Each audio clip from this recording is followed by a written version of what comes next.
చెల్లి, తమ్ముడు, అన్న దయచేసి గమనించండి. మీ అవసరాలు అయినా, మీకు అవసరం ఏదైనటువంటి మీ ఉద్యోగం కోసం కావచ్చు, వివాహం కోసం కావచ్చు, కుటుంబాల్లో సమస్యల కోసం కావచ్చు, ఏదైనా సరే యెహోవాను మీరు ఆశ్రయించినట్లయితే, రక్షకుడైన యేసు ప్రభువాన్ని మీరు ఆశ్రయించినట్లయితే మీకు ఏ మేలు కొదువై ఉండదండి.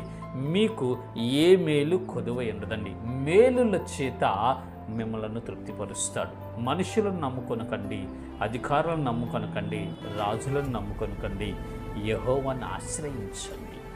దేవునిని మీరు ఆశ్రయించినట్లయితే మీ జీవితంలో అద్భుత కార్యాలు చూస్తారండి. ఇప్పటి వరకు నీ జీవితంలో ఓటమే ఉందా? నీ జీవితంలో నిరాశలే ఉన్నాయా? నీ జీవితంలో సక్సెస్ అనేది లేకుండా నువ్వు ఏమీ చేయలేని దిక్కు తోచని స్థితిలో అగమ్య గోచరమైనటువంటి పరిస్థితులు నువ్వు ఉన్నావా?